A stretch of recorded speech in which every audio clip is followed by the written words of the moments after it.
All right. Gate exam के related बहुत सारे डिस्कशन चल रहे हैं यूट्यूब पे। तो मैंने भी सोचा कि मैं अपना पॉइंट ऑफ व्यू आपके सामने रखूं कि गेट एग्ज़ाम की अगर आप प्रॉब्लम सॉल्व करने जाओगे भी ना तो एक अलग नई प्रॉब्लम क्रिएट हो सकती है जो बहुत सारे लोग देख नहीं पा रहे हैं। वो मैं आपको थोड़ा दिखाना चाहता हूँ। तो गेट एग्ज़ाम में जैसे हमें पता है कि एक टॉपर मल्टीपल आईआईटीज़ में सीट बुक करके रखता है, मल्टीपल पीएसयूज़ में सीट बुक करके रखता है। फिर आईआईटी अचानक से जुलाई में अनाउंस करती है कि हमारे यहाँ पे स्पॉट राउंड है, पर तब तक लोगों ने वेबसाइट देखना ही बंद कर दिया होता है या फिर किसी एनआईटी में बैठ जाते हैं या फिर अपनी प्रिपरेशन नेक्स्ट ईयर के लिए स्टार्ट कर देते हैं। तो स्पॉट राउंड होता भी है तो कब होता है और कितने लोगों को सीट मिलती है किसी को पता नहीं है। हर आईआईटी का अपना अलग एलिजिबिलिटी क्राइटेरिया है, अलग एडमिशन का प्रोसेस है, एनआईटीज़ का अलग है, पीएसयूज़ का अलग है। तो ये बहुत ही मेस्ड अप सिचुएशन है मैं बोल सकता हूँ। तो जिसलिए हम सोच रहे हैं कि हमें सेंट्रलाइज्ड काउंसलिंग चाहिए। तो सेंट्रलाइज्ड काउंसलिंग अगर आपने लाया भी ना तो उसके साथ आपको और एक लेयर लानी होगी उसकी, नहीं तो आप एक और एक प्रॉब्लम क्रिएट करोगे। क्योंकि हर आईआईटी का एलिजिबिलिटी क्राइटेरिया सेम नहीं है।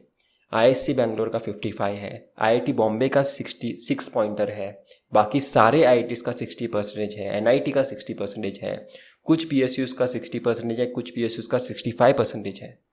तो अगर वो हर एक ऑर्गेनाइजेशन अगर एक कॉमन अम्ब्रेला के नीचे आने के बारे में सोचेगी तो जो एक स्पेसिफिक एलिजिबिलिटी क्राइटेरिया सोचेगी वो मिनिमम सोचेगी या फिर मैक्सिमम सोचेगी या फिर मॉडरेट सोचेगी, उसके बारे में भी हमें सोचना चाहिए। अगर हमें बात मनवानी है तो उसी के साथ साथ और एक बात मनवानी होगी कि 55% एलिजिबिलिटी क्राइटेरिया होना चाहिए। अगर 60% हो गया तो जो एक ऑप्शन था आईआईएससी बैंगलोर का, आईआईटी बॉम्बे का, वो भी बहुत सारे लोगों के हाथ में से चला जाएगा। तो उनके लिए एक नया प्रॉब्लम हमने क्रिएट कर दिया, वो गेट के लिए अपीयर ही नहीं कर सकते। ठीक है, तो एक जो सेंट्रलाइज्ड काउंसलिंग नहीं थी उसका एक अपना एडवांटेज भी था, और एक सेंट्रलाइज्ड काउंसलिंग अगर होगी तो उसी के साथ हमें और एक लेयर भी ऐड करनी होगी कि एलिजिबिलिटी क्राइटेरिया 55% होना चाहिए, 60% नहीं होना चाहिए। तब जाके ये प्रॉब्लम एफिशिएंट वे में सॉल्व होगी। अब बात करते हैं कि गेट एग्ज़ाम साल में 2 बार होना चाहिए या फिर 1 बार होना चाहिए, क्योंकि ये भी एक बहुत लोगों का डिस्कशन का पार्ट है।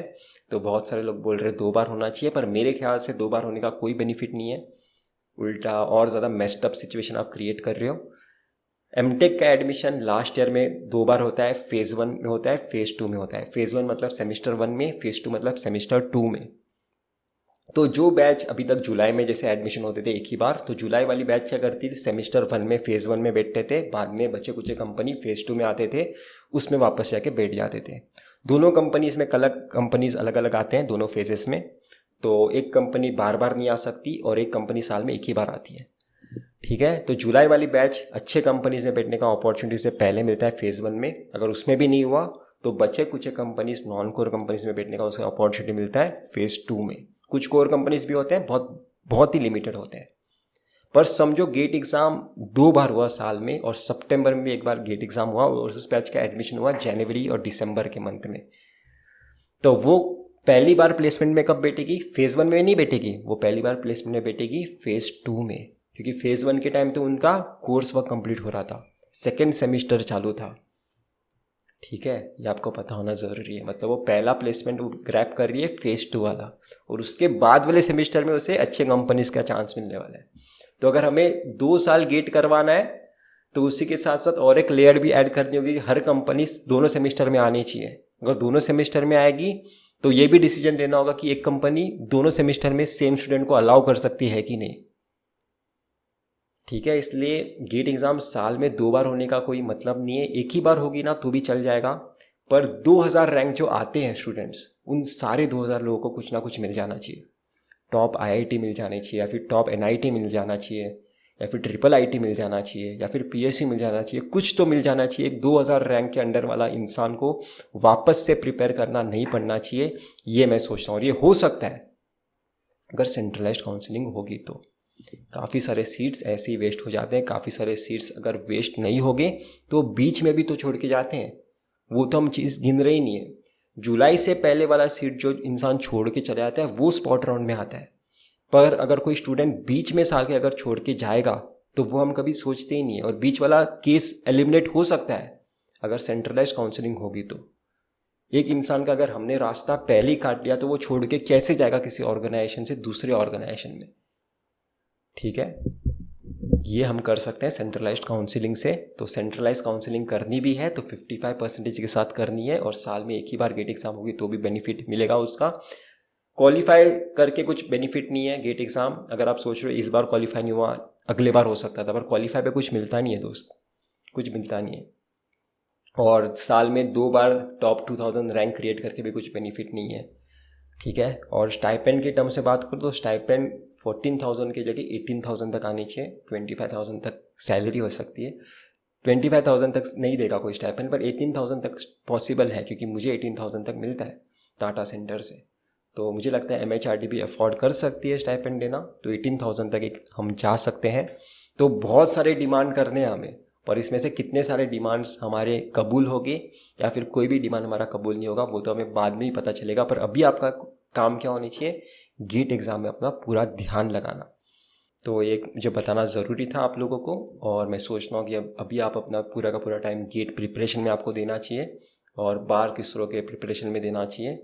तो प्रिपरेशन में लग जाओ और पूरे हिम्मत के साथ आगे बढ़ो। जो है अभी है, बीच बीच में जो भी हाथ पैर मार सकते हो, ट्वीट कर सकते हो, ट्वीट करते रहो, पर इतना भी ज़्यादा अभी इसके पीछे लग मत जाओ, क्योंकि ये करने के लिए तो बहुत ज़्यादा मज़ा आएगा, पर ये और ज़्यादा प्रॉब्लम ही क्रिएट करेगा। अगर पढ़ाई नहीं करोगे तो ये प्रॉब्लम ही और क्रिएट करेगा। पढ़ाई करके आधा घंटा 15 मिनट अगर ये सारी चीज़ें करने के लिए निकाल रहे हो तो कोई प्रॉब्लम नहीं है। तो अगर कोई भी इंसान पेटेंट कैसे करते हैं, मैंने पेटेंट कैसे किया था, प्रॉब्लम कैसे फाइंड करते हैं, प्रॉब्लम का सॉल्यूशन कैसे फाइंड करते हैं, पता कैसे चलता है सॉल्यूशन मेरा दुनिया में पहला ही है, पेटेंट लिखते कैसे हैं, मैंने बहुत सारी प्रॉब्लम्स फेस करे थे 2020 में कि मुझे अपना पेटेंट फाइल करना था। हर स्टेज पे पैसे मांग रहे थे अटर्नी लोग, तो 11,000, 20,000, 50,000। तब मैंने सोचा था कि मैं एक पेटेंट का कोर्स लॉन्च करूंगा और बहुत ही अफोर्डेबल फीस में मैं हर किसी को सिखाऊंगा कि पेटेंट फाइल कैसे कर सकते हैं, कैसे आप अपनी आइडिया खुद से प्रोटेक्ट कर सकते हो, कोई कॉलेज की परमिशन रिक्वायर्ड नहीं होती है, कैसे सारी चीज़ें आप खुद से कर सकते हो, मैं आपको बताने वाला हूँ। तो मेरा पेटेंट का कोर्स है, वेबसाइट में जाओ, एनरोल करो, 500 रुपीज़ में आपको मिलेगा अगर आप कोड यूज़ करोगे फ्यूचर 100। बहुत ही लिमिटेड सीट्स हैं, 100 ही सीट्स मैंने रखे हैं, इसलिए फ्यूचर 100 मैंने कोड का भी नाम रखा है। बहुत ज़्यादा ऑक्यूपाई हो चुके हैं, लिमिटेड सीट्स बचे हैं। अगर आप चाहते हो तो एनरोल कर सकते हो और सीख सकते हो।